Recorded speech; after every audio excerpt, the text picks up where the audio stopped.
And with that, we welcome in Jeremy Birmingham from LettermanRow.com. And Jeremy, certainly Monday with Urban Meyer was seemingly a Rorschach test. Whatever you wanted to see out of that press conference, you saw. There was going to be a significant amount of people who thought 6 weeks ago Urban should have been fired, that regardless of what he said Monday, regardless of what he has said since all these allegations came through, their minds weren't going to be changed. And there's a significant portion of the fan base with the opposite feelings, that he should have never been suspended in the first place. So basically, we had an hour-long PR session where everybody thought what they were going to think beforehand, they thought afterwards. Yeah, it's like group therapy to me. It's a bunch of guys sitting in a room trying to figure out exactly what's different today than it was 6 weeks ago. And for Urban Meyer, I think, as we said here weeks ago, nobody's going to have their mind changed. If you felt that Urban Meyer was covering up all these horrible misdeeds, then you still feel that way. And if you feel that he was sort of put in a difficult position and there was no easy answer, then you probably still feel that way as well. I think it's clear, again, from listening to Urban Meyer on Monday, that he feels he shouldn't have been suspended. And he feels that there's questions about the validity of the statements made by Courtney Smith, by Zach Smith, and he just really didn't feel like he belonged as the epicenter of this catastrophe. And after so many PR missteps from Ohio State, I think they finally did get one PR thing right. They didn't limit it to football only. If there was any questions you wanted to ask, Urban got basically asked the same question in different forms, about basically only 5 questions that were asked about 20 different times. But we've seen so many times in other situations with other schools where football only, we're not going to talk about this stuff.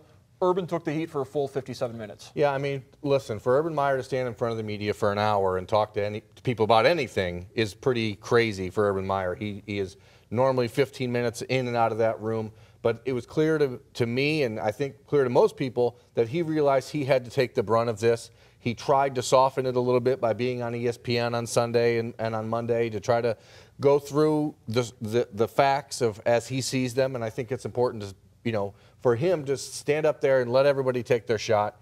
As you said, I don't think anybody's going to have their mind changed, but hopefully for Ohio State, now with his suspension entirely over, him back on the sideline, him back ready to take on Tulane this week, perhaps we can start to see things move forward and get back to football only. With Urban back on the sidelines this week, one of the questions is, will the offense look any different? I think one of the telling things, one of the few football-related things he did say on Monday was he's been trying to assist. He's been trying to help. He's been very involved with the kicking game, but he said he hasn't been that involved with the offense in the first 3 weeks as Dwayne Haskins continues to put up record numbers for an Ohio State quarterback. Well, the thing is, Ryan Day was given a 3-year extension, promoted to offensive coordinator, given a $500,000 bump in salary to be the offensive coordinator, not to share the responsibility with Kevin Wilson, not to have Urban Meyer lord over him and run the offense for him.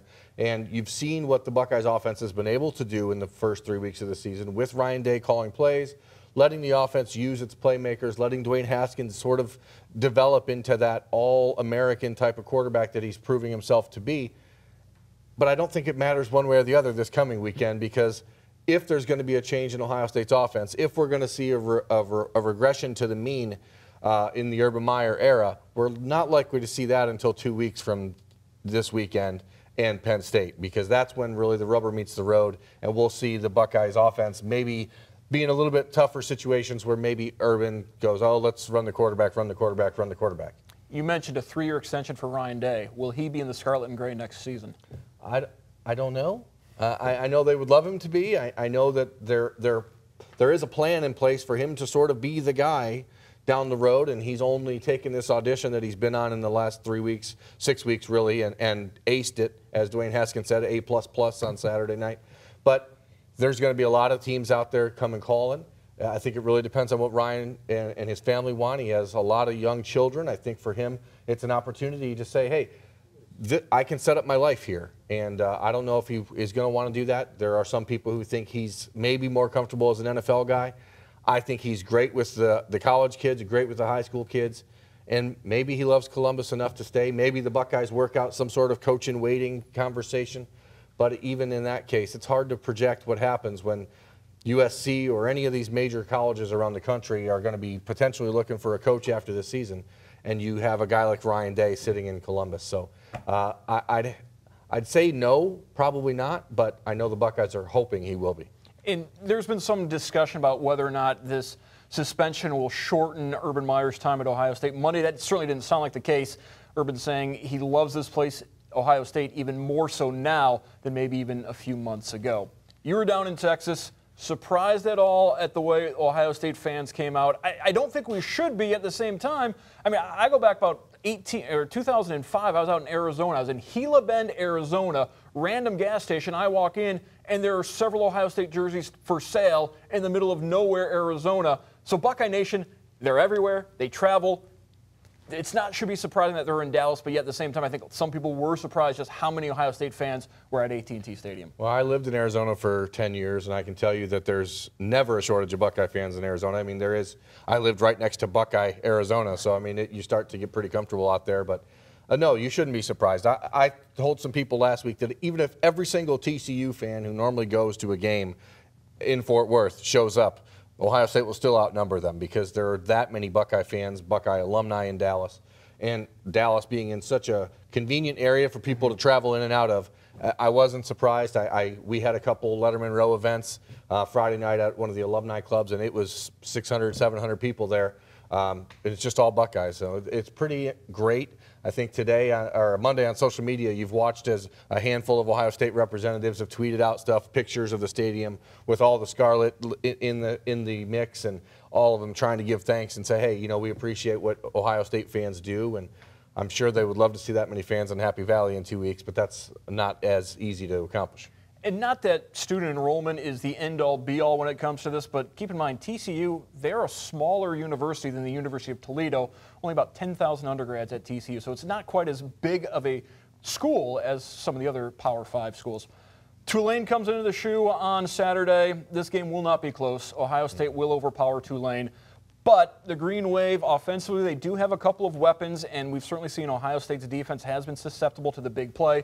Tulane might be able to hit Ohio State for some points. Yeah, I think that the Buckeyes are showing some growing pains, obviously, on defense right now. Not really sure where they get those answers at linebacker right now. Again, on Saturday against TCU, we saw linebackers out of position, overrunning, over pursuit, and getting gashed on a 93-yard run, the longest play in history against Ohio State from scrimmage. So I think that there's an opportunity for the Buckeyes to improve. They'll obviously be trying to do that without their best defensive player, Nick Bosa, who will not play while he gets some work done and some more tests on an abdomen injury. Who knows how long that goes. That's a big thing for Ohio State moving forward. Talking about Nick Bosa, I'm not a doctor, you're not a doctor. Neither one of us has ever played a doctor on TV. But certainly there is some concern about Nick Bosa. It's been called a lower abdomen injury. Like I said, I'm not a doctor, but if it's a lower abdomen injury, that could mean a sports hernia, and those can linger for months. Mm-hmm. Yeah, I mean, I've heard already through the grapevine, I've heard some people say he'll be out for the year. I've heard some people say he could be out for 6 weeks. I've heard some people say he could be back for Penn State. So nobody knows.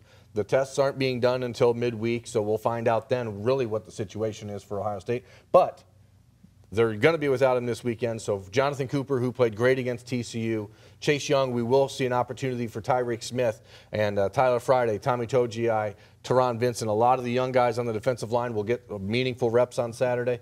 And I think really it's just one of those times. It's going to be a big party in the shoe with Urban back on the sideline, and I think they're going to want to come out of the gate swinging, put it to bed real early, and then let a lot of the young guys play. We've seen the Rushman package in years past where the defensive ends and the defensive tackles are a little bit interchangeable. Do you think there's going to be any temptation to move Draymond Jones outside?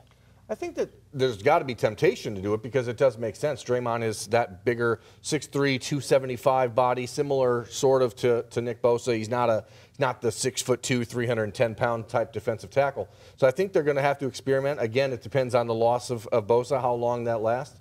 But you saw Draymond Jones and his athleticism on Saturday night, and he's a difference maker. He's a game changer at defensive tackle. And if you have the opportunity to bring in Davon Hamilton or Jayshon Cornell or somebody else into the middle and move Draymond outside, maybe you do it based on matchup. Obviously, you have guys like Jonathan Cooper again, who Coop's a little bit smaller as a defensive end.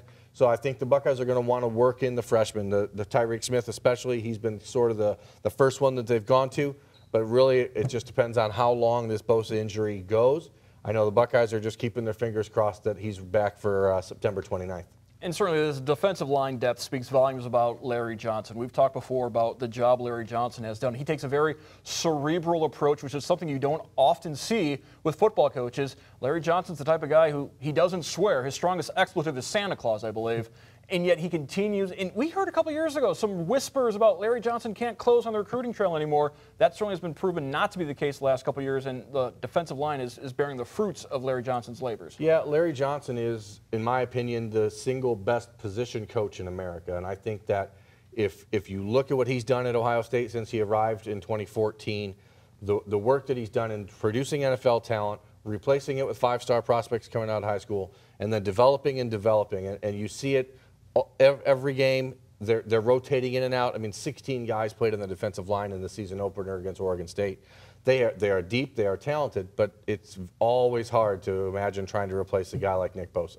And Jeremy Birmingham from LettermanRow.com, he wrote this week about Larry Johnson and what he has meant for this Ohio State team.